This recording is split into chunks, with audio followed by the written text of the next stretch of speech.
Good morning, Janet. Good morning. How are you today? I'm well. I am coming to you from the back of the house here at the Needlepoint Clubhouse. It is not a very pretty visual behind me, but I guess I should introduce myself. You know who I am, but maybe not everybody does. So we are here to film the Pointing It Out podcast. And obviously, if you're here watching this, you've found us on YouTube. I'm Megan Holmes in St. Louis, Missouri, coming to you from the Needlepoint Clubhouse. And together with my friend Melissa McLeod, who owns the Wool and the Floss up in Grosse Pointe, Michigan, we've started doing this podcast. It's been a couple years now. It's wild that we're still doing this fun thing. And we try to bring interesting people and aspects of the needlepoint industry to our loyal watchers. And today I have the pleasure of talking with the Instagram famed JCB Stitches, and otherwise known as, of course, Janet Blyberg. I think I am correctly saying your last name. So I say Instagram famous because when I think of JCB Stitches, there are some immediate visuals that pop into my head. That is the beautiful collection of blue and white ornaments with the beautiful green outbound or outround, as my son would say. I think of some cane. I think of just some really classic, beautiful things that you stitch. But what I don't know is a whole lot about you. So I would like to start by kind of talking about how did you get started in needlepoint? How long have you been stitching? Sometimes I dread this question because I can't tell you what age I was. All of my great aunts, my grandmother, everybody stitched. My mom did not, but I was always around people who stitched, and I don't even remember learning to stitch. I think That's amazing, actually. By osmosis, because they were always, the aunts and grandmother were always sitting around and stitching something. And was it needlepoint or was it embroidery or crewel work or other things? It was mostly needlepoint. These were all aunts on my mom's side. And then on my dad's side, my great aunt was an embroiderer, but she also did some needlepoint. And she was a member of the Embroiderers Guild, and she was a judge. Oh, cool. We would go and judge those needlework shows. And when it's just always been a part of my life. That's cool. And I think I remember getting back into it, or kind of having it take off, when I was in college. Okay. Because I had a roommate who was a cross stitcher. Uh-huh. And so I kind of flirted with cross stitch for a little while, but that didn't really stick. But then when I graduated from college, went on to grad school, and I was living in DC, my great aunt lived in DC, and she would take me along when she would go and judge these needlework shows.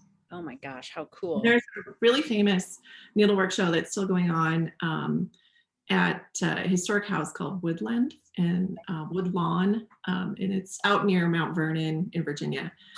So I remember going there every year and just being so inspired. And I think that's sort of where things got going. And Sure. I always say I wish that I had been stitching in college, opposed to all the other things I did to waste a lot of time. Yep. Where did you go to undergrad, Janet? I went to Dickinson College in Pennsylvania. Okay. So I didn't get a chance here on camera to ask you where, I let people know where you're coming to us from. Where are you sitting? You're in your home, and where's your home? I'm in York, Maine, which is the very southern tip of Maine. We're just a few miles from the New Hampshire border. So we're sort of equal distance between Portland, Maine, and Boston, Massachusetts. Got you. So do you have a LNS, a local needlepoint shop, or do you have multiple LNSs? the whole country is my LNS. No, There you go. That's the no, answer. but I'm being but in all seriousness, I live in what Melissa would refer to as a needlepoint desert. Yeah. When So it you comes can't just pop over and grab a thread. exactly, I can't pop over and grab a thread. There are, as you know, amazing stores down near Boston. Mhm. It takes a good hour and a half to get down there, and so it's a whole day back and forth. Sure. Sure. Um, so I hoard finishing, and my list. I have this list of threads that I need, and then Sure, sure. So I guess that kind of leads me to so so you were stitching and you were obviously stitching designs that you liked. You kind of have this sort of aesthetic that is really classic. I know you've stitched a lot of those labors of love, um, oh vintage yes, toy ornaments, right? And you've done a lot of the blue and white. Um, yeah. so how did you kind of move from stitching other designers' work into kind of creating your own work? Well, I've always created my own things. Every now and then, when I first started stitching, and I was young, and I was in my 20s, which is Not that long ago, just a couple of years ago. just a couple of years ago. There wasn't the selection there is now. Sure. And there are some really famous designers who were around then, and there are things that I still love from their collections, but there wasn't a lot that necessarily appealed to a younger person at that time.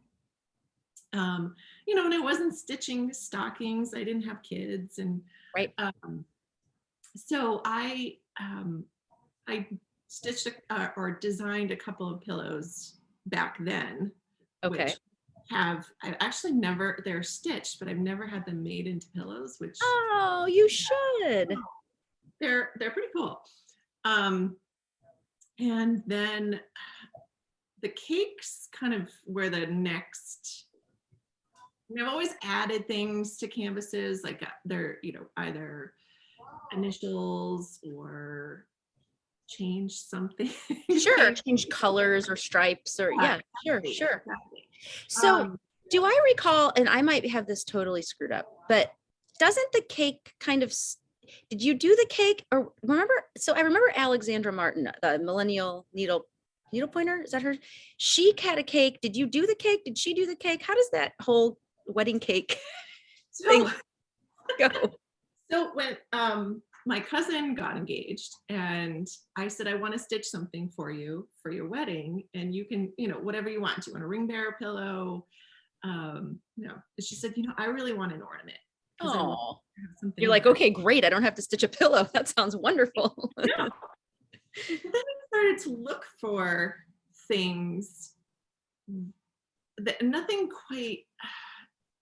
there was nothing quite right for her. And Mhm. so I found some ideas, and I clipped them out. And one of them was Alexandra's wedding cake.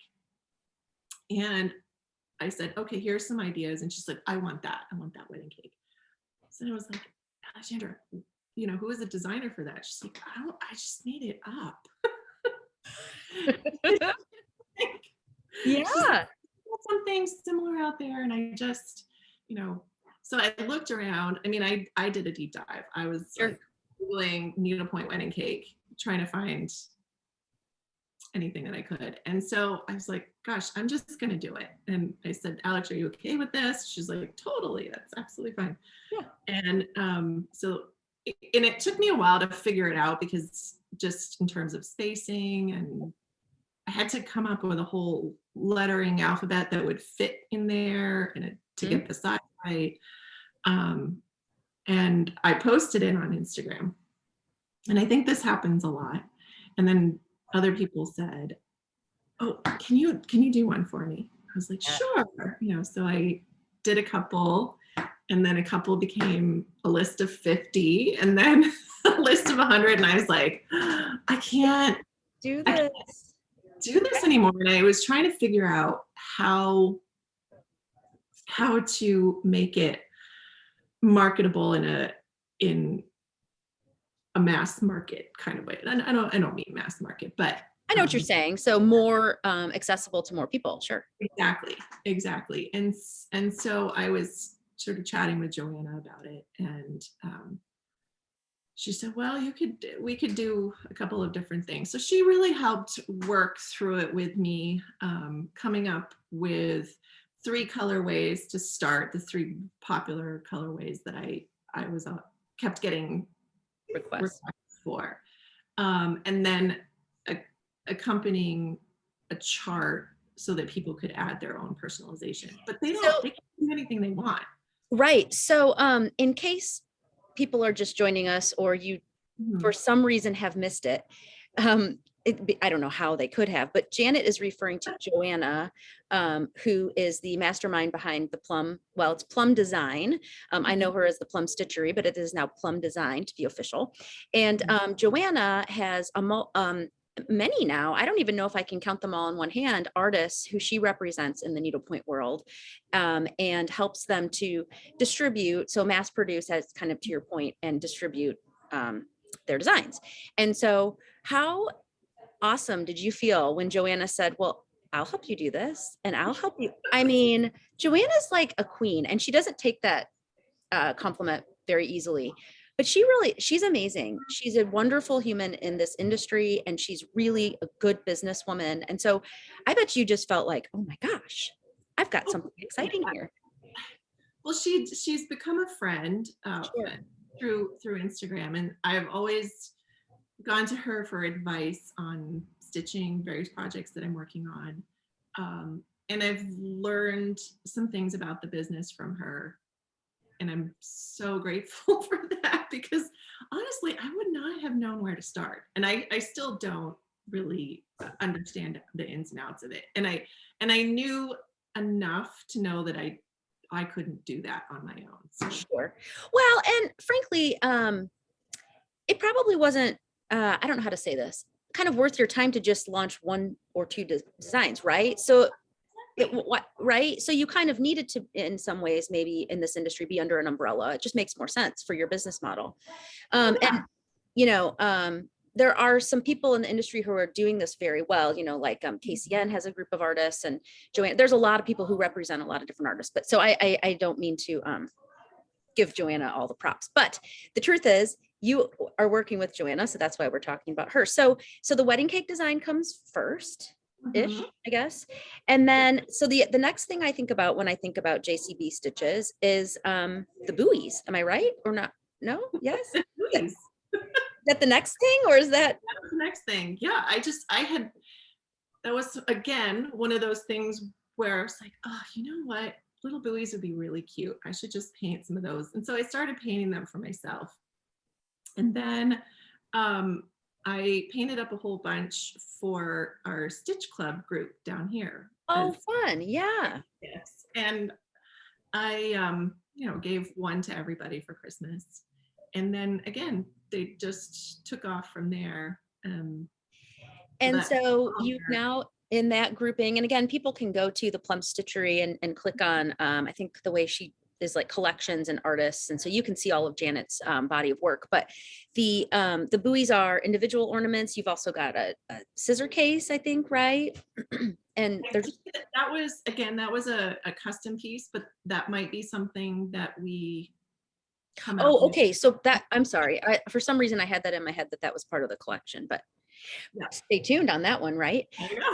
So then, I mean, I'm piecing this together in my brain, so you're going to have to help me because my brain isn't always accurate.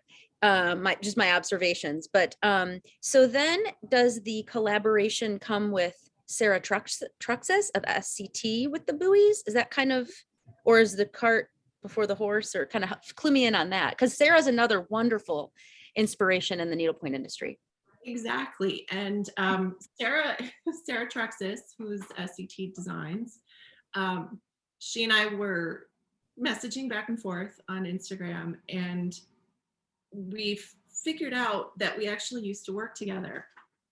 When I was down in DC, we worked. I think I do remember this at a museum or something, right? We worked at the National Gallery together. We actually worked for the same curator. We did it at different times, but I had worked in one department and then left that department for another department, and she came in after I did. So we Oh, got wow. small world. But Sarah's just a font of information and Yes. creativity, and she said, oh, there's so many other things that you could do with the buoys. You could, that design can transfer into different patterns or types of canvases. Right. And she's so good at pattern and taking a form and creating a pattern from it. And she said, let's do something with the buoys. She's like, could you imagine a little clutch with the buoys? And I'm like, let's do it. Let's And go. the rope, and oh my gosh, it's so cute. And that was deep in the midst of the early days of COVID. And I think we were both looking for a creative outlet, a social outlet. And that was a true collaboration in the sense that she painted part of the canvas and then sent the canvases to me, and I painted the rest of the canvas. Oh, isn't that fun? I didn't know that. Limited release, and sent those out into the world. But then there were so many people requesting them that she ended up sending them off to have them painted. Sure. So then those are distributed through KCN? Those are distributed through KCN. Got it. Mhm. Okay. So if Yeah. people are looking for that design, just Yes. little edit there. That's a KCN. And they have a fabulous website too. So you can find those things there. So then what am I missing? Am I missing, help me, because my brain, I'm thinking of things you've stitched, but are those really, tell me what other designs are yours? So I have two designs that they actually are just back from the painter. Oh, So their pre-orders are going out, but then they'll also be available at market. But they're the what I call the low tide series. So this is pretty. It's a clam. shell. And there's also an oyster, but I don't. This is just one that I painted and I started stitching. But Beautiful, fun. those are available now. So we'll see pre-orders at market, I guess, which is, if people are watching this real time, is about a week from today. So what people don't know is that I'm a little last minute, and God bless Janet. I was like, I need somebody this weekend. Can you do this? So anyway, we're filming the same day that this is launching. So we are March, what are we, 12th today, I guess. Anyway. So speaking of market, one of the reasons why you popped into my brain as a person to bring on the podcast is that, Joanna and I also happen to be friends, full disclosure. And she texted me and she said, hey, guess what? Did I tell you that Janet's coming to market? And I was like, you didn't. How exciting. And so you kind of popped into my brain. So that will be so much fun for you as an artist and as a lover of the industry. So I'm guessing that you're really looking forward to that. Yeah, it a little bit like you, I'm sort of last minute on things, and I have a whole bunch of airline credits burning a hole in my pocket Sure. from a trip that I had to cancel at the beginning of the pandemic. Sure. That had to be used by the end of the month. So Joanna had posted something about market, and I just said, would you like some help? And she said yes. So I'm headed down there to Atlanta and excited to see how it works, learn a little bit more about the business. And you mentioned to me, and I'll just, because I think it's interesting for people to know. So you and Joanna have never met in person. No. Isn't that interesting? That was the other impetus too, was to finally meet Joanna in person. I think that's true of a lot of people in the world right now, that they've made connections with people through social media and other avenues. Maybe they're connected by their art, they're connected by their craft, whatever it, movie loving, whatever it is, your hobby. And then you connect with these people, and then have never met in person. And I think that's what's so fabulous about social media and about the world we live in, the connectivity. But there is actually something very special about meeting somebody in person. So, and I think that's why a lot of us were really a lot of those of us who are part of this industry were excited to get back to an in-person market. We wanted to do it safely, but it's like, we are a very tactile bunch, and there's, yeah. And there's just a lot to see and feel and, touch in this industry, but also just the people. So I think that'll be great. Yeah. Well, and we probably talk. Yeah. Yeah. So she'll send me a photo of something that she's working on and say, hey, does this color work? What do you think? And yeah. I think we're also very honest with each other. I'm like, no, you got to rip that. That's not gonna work. That does not work. Yeah. So we're excited to get to see each other in person. We're gonna, be jumping in with both feet first, I guess. Yeah, and I'm excited about this market too. And again, not to beat the Joanna dead horse, but this is her first market as well. Believe it or not, she's been in the industry as long as me, and her life and her family just haven't allowed for her to get to a market. So this is going to be really, I think, overwhelming and exciting for her too. She has a lot of lines. She represents a lot of different artists in addition to her own designs. So a couple questions for you about your business, not Joanna's business, right? So first of all, your logo. Let's talk about, so JCB is your initials, your monogram, I guess. So my guess is, like, in some ways you were just like, hey, I guess I need a name for this business. I guess my initials are a good way to start. I don't know, or was there more to it? There was a little bit more to it. And that again, Joanna factors into this. I was trying to figure out, well, what do I call it? And we live in a very old house here in York, and there are parts of it that are almost 300 years old.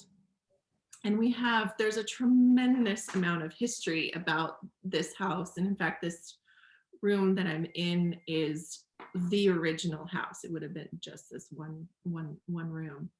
And so I somehow wanted to tie it to this house, or this space that I inhabit. And so it's a dark blue color. It's very recognizable in town. And so I was thinking old blue house.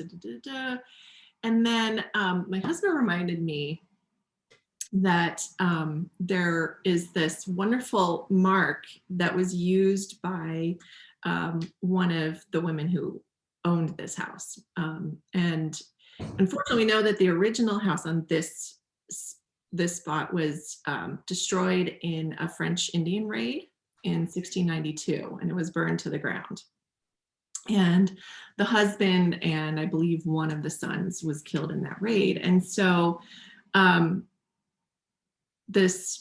wife essentially inherited the house, but she was illiterate, and she couldn't write.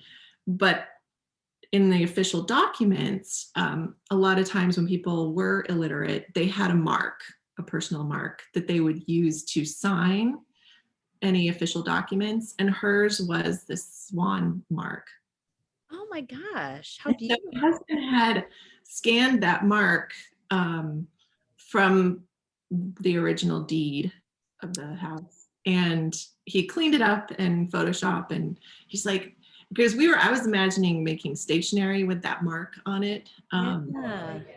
And then it just kind of evolved from there. So I was thinking Swan House, but it's not really called Swan House, and there aren't any actual swans associated with it. I think it was just a figure that she liked, or that was easy for her to draw. Sure. But when I was working with a friend of mine who's a designer to do the logo, she said, it's just kind of nice because it's like the female touch on paper. And so that even though So really the only thing I know about her is that she had this lovely swan mark. And Wow. And you don't know her name? I do know her name. Her name was Elizabeth. Mhm. Oh, wow. That's so neat. And so now I need to take a closer look now because I think I just recognized the little symbol on your Instagram and it's so little. So It's we a might little, need, I know I don't have it in front of me, but yeah, that is the best. I like that a lot. Um, so you decided to use your initials, but have this insignia yeah. as your logo. Again, that Joanna said, you've built a reputation around your Instagram handle. It's true. And isn't that crazy to think? Yeah. I mean, and if I had known what was coming down the road, I might have thought differently or come up with a different name. But it, Why? It yeah, works. It exactly. It works. So I love it. And that's a beautiful story. I really love that. So what are your, I mean, this is kind of a lofty question, but do you have sort of aspirations for your business? So are mhm. you kind of like maybe a couple of short-term goals, maybe some long-term goals, anything kind of percolating or anything you want to share with us about that? I sort of feel like an accidental designer. Aren't we all who are artistic? Things just pop into your brain. I think that's fair. Exactly. They pop into your brain. And, I didn't, 2 years ago, my intention was never to be a needlepoint designer. I actually do have a job. We'll share that. I didn't know that. Sure. I did, I work at the Historical Society here in town and I do membership and marketing. And Wow. yeah, I'm a curator, museum curator by training. And there aren't too many options around here. Before my son was born, I was commuting down to Salem, Massachusetts, and Okay. worked at the Peabody Essex Museum down there. I And mean, you just say the word Salem and museums just sound fascinating to me in that city. So you know, but it was an hour commute, and I was thinking, oh well, maybe I could just put him in the car and I could put him in daycare down there, and then reality of having a baby is sure. it's too much. So I'm working now at the Historical Society, which I love. It's very low pressure. Um, I think we all need a little bit of that, especially those of us who are juggling it, in your case, sort of a pretty serious side hustle and a husband and a son. And so yes, low pressure is good, right? exactly. So, maybe if things, I suppose that if I wanted to really begin to focus more on designing, I would probably need to leave that job and spend a little bit more time on design work. But there are things in my brain. There's so much there that I would love to get onto paper, and things that I've started designing that I haven't really resolved. So we'll see. We'll We'll see. see. Yeah. Amazing. So if you don't mind my asking, Hmm. your son, how old is he? He's 5. 5. Oh, I know that age. I've got a 6 and an 8. So lot of work. Is he in kindergarten? He's in kindergarten. Yep. So he'll It's be such a 4. magical age. The brain is just like absorbing. Isn't it amazing? He's upstairs hollering, which I'm amazed you can't hear. Oh, no. Mom! Oh gosh, no, I cannot hear him. I cannot. But has he given you any inspiration for design at all, or not Um, yet? Maybe. not yet. He's fascinated. He calls needlepoint needling. He's like, oh, Oh, that's funny. man.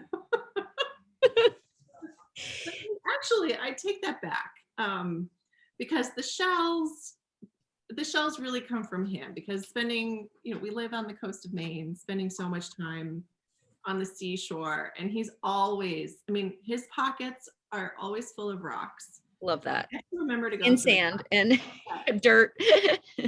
and these are shells that he picked up off the beach, and this is actually the exact shell that I used. Oh, cool. I That, can't see all the color, but it's amazing. There is a lot of color going on the top of that. um, so this didn't start off white. These bleach out in the sun after a while. Sure. And the colors are very, temporary.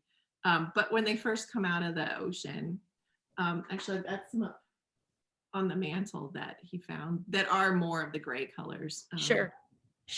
So I don't know if I asked, or maybe you did you grow up in this area, in this town, or like, are you kind of a beachy Northeast person? Yes and no. um, yes, I am a Northeast person. My family is, most of my family is here in Maine. My Nice. mother's family is here in Maine. My grandmother grew up in Maine. Okay.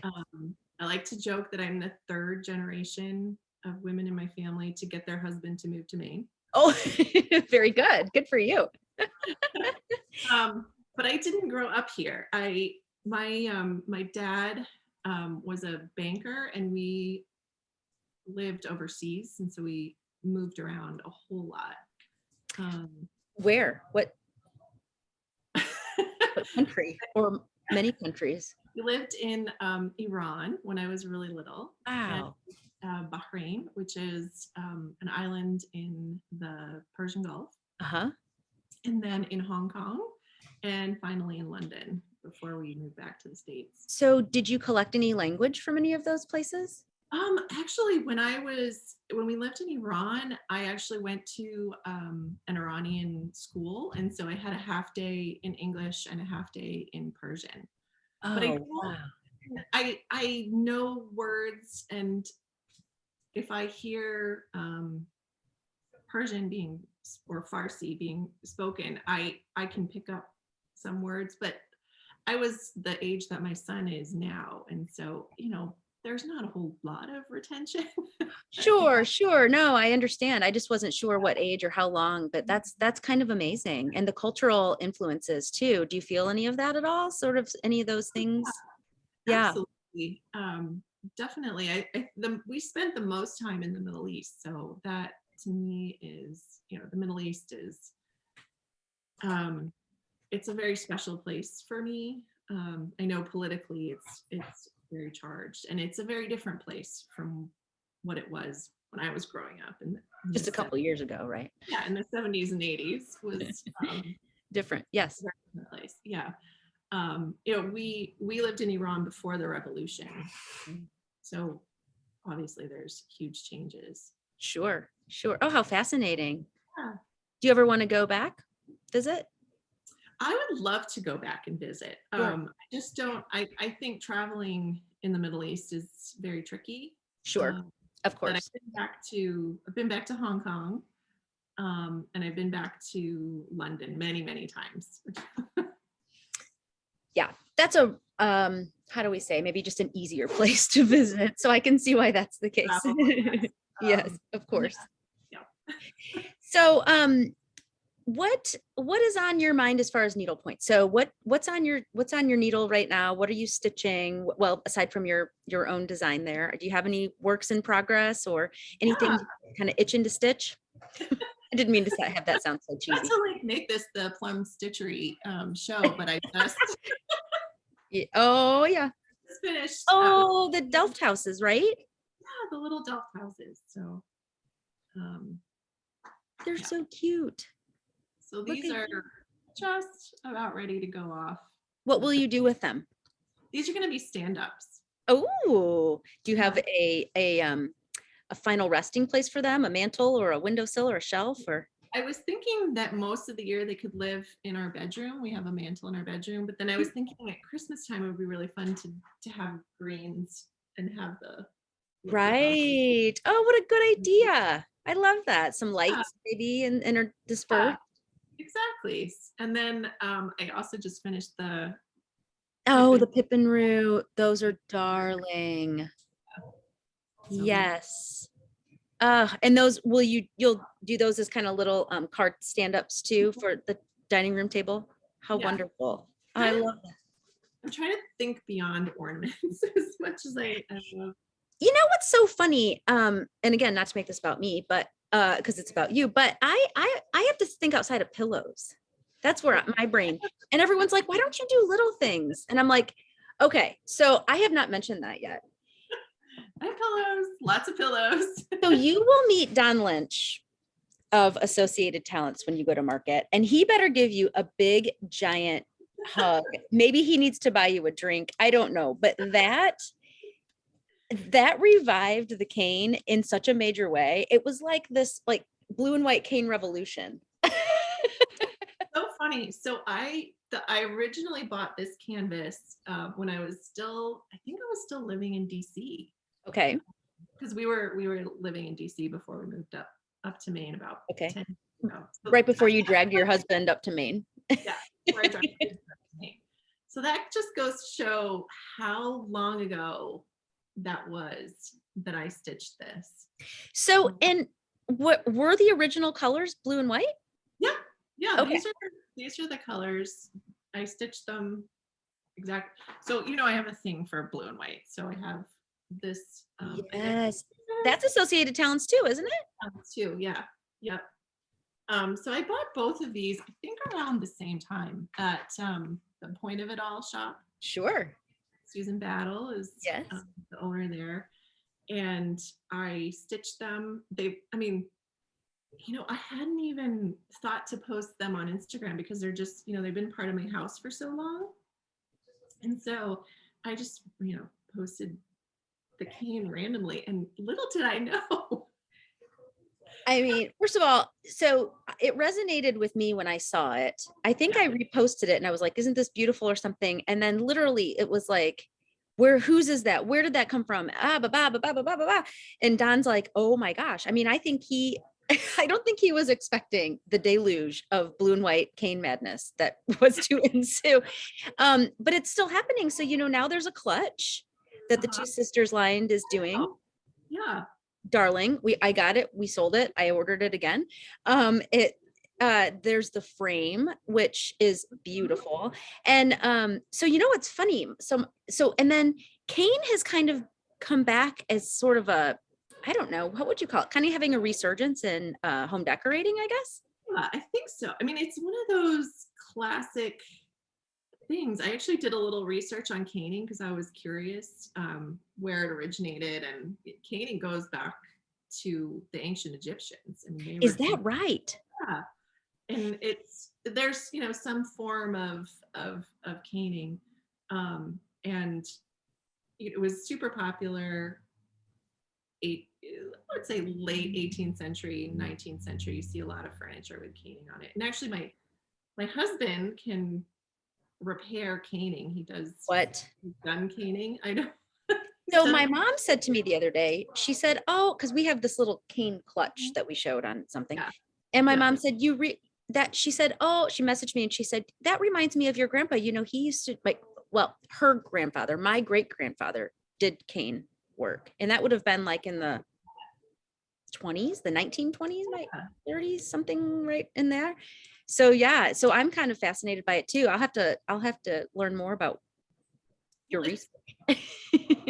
It's so classic. So it's just one of those classic designs. Isn't it nice that so many of the classic things are sort of, again, making a resurgence? The Chinwasri, which I always have a hard time saying, the blues and whites, the Delft, I love all of this. And I think that has a lot to do with that kind of grand millennial style.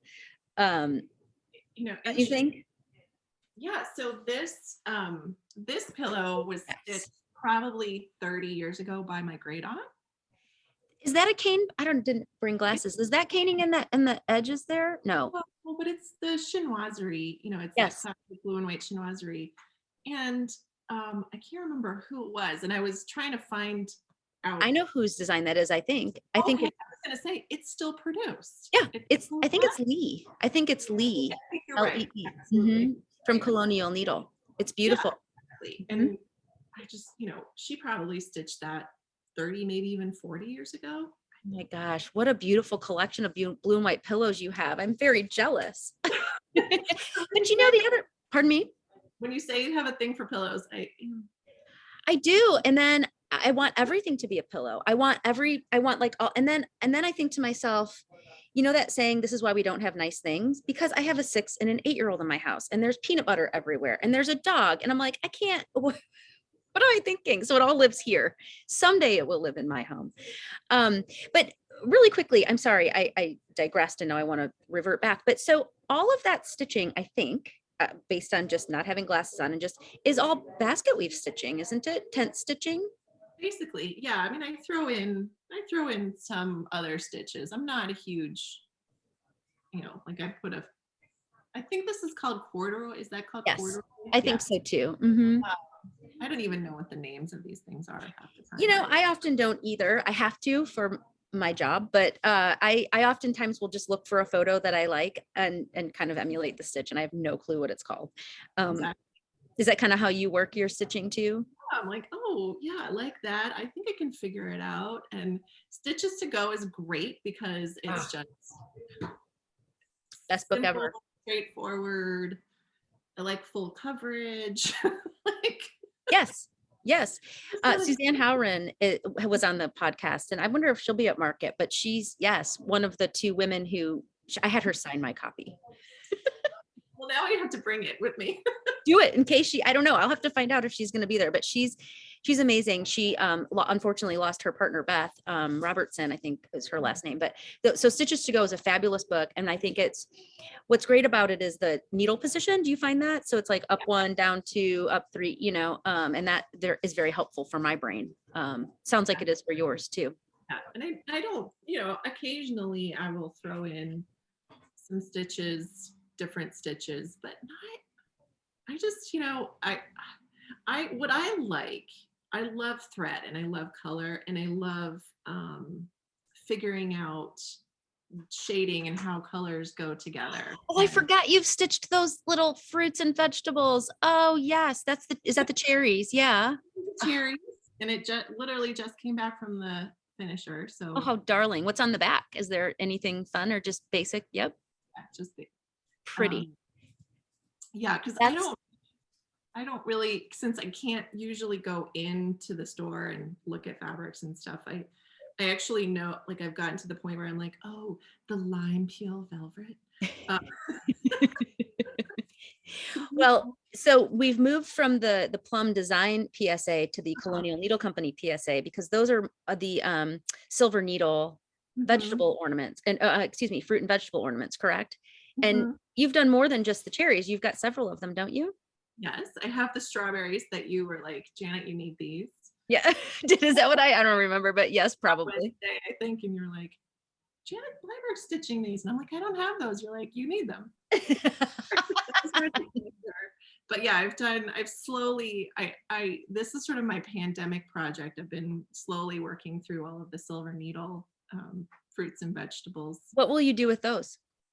They're ornaments. They've been on the Christmas tree. Darling. That would be a really cute spring tree also, It would be. I know. I need to find one of those like right? branch tree things. Same. Get one I of think those. about that a lot. Joanna and I kind of joke that if we had to stitch one designer for the rest of our lives, it would be Silver Needle. Okay, that says a lot about you as a very classic basket weave. It's beautiful, it's classic, it's easy on the brain. There's, Yeah, and exactly. it's But beautifully designed. exactly, it's beautifully designed. It's always stitch painted, Yes. which I like. But I also love the way that the colors are combined. Hmm. So that, there's one, two, three, four. There's 5 different colors of red in there. I mean, That's amazing. that's amazing. And I love that challenge of figuring out those colors working Do together. you remember what thread you used to stitch that? It's Bella Luso, Hmm. And is it on which 13 is, count? I'm also, So you had to use a lot it of is plies with on that, Bella 18. Lucia. It is 18. Okay, good. Yeah. Bella has a great, very bright, vibrant wool that Yep, allows you to get good coloration. So that's fun. exactly. So is there anything else, any other little things that you have sitting in front of you that you keep popping things up? I haven't asked what if you had show and tell. I'm afraid that we've missed something. No, I think I think that's everything. I was trying to this morning I was running around trying to put a few things together because I always think that's frustrating when you're talking about something and I'm so visual. Yes. I'm like, okay, I'll just put a few things together. Well, I- there's one little pillow over here. One more blue and white pillow. yes, I want to see. Ages ago. Oh, is that AT also? I think that it is. Yeah, I think it is. I changed the colors a little bit. It was the blue colorway, but I made these darker and Beautiful. but it, you know, it's again a pretty classic design. You're going to have to share a photo of those pillows in their natural habitat. I don't know. I think I've seen the cane, but I'd love to see that grouping together. How beautiful. So, well, Janet, this has been, pardon me. Oh, no. Okay, I just was going to say, this has been absolutely delightful. You are a wonderful person to talk to. And this is, I don't even know how long we've been going on, but it's been so nice to kind of see into your world and understand where things came from. And I think people will really enjoy learning more about you. So I hope you've had a nice time. And I just want to say thank you to you and to Melissa. Thank you for just the wonderful content that you guys have provided for the past 2 years. I mean, I know I can speak for a lot of other stitchers when I say that it helped in some very dark days to feel connected. Well, we really appreciate that. And it's nice to hear that feedback because sometimes, as you know, we're hustling around trying to provide the content and we love it. We absolutely love it. And so, but we couldn't do it without people like you who are willing to spend a morning, put on a little makeup and spend a morning with us. So thank you. We appreciate, I will speak for both of us. We appreciate that sentiment very much. So I look forward to seeing you in a week. But in the meantime, I hope everyone will catch this episode later today, actually tonight. And for those people who have just caught us for the first time, do us a favor and hit the subscribe button there on YouTube so that you can get alerts when we put up new content. We, unfortunately, since we are, as you just mentioned, kind of past those dark days of the pandemic, things have opened up a little bit and we've had to reduce we're doing every other week now. So it's a little harder to catch when we're putting things up. So if you hit subscribe, then you'll receive an email just letting you know that we put up a new episode. So Janet, have a wonderful day. Thank you so much. And keep up that amazing design work for us because we're waiting with bated breath to see more. So have a great afternoon. Thank you so much.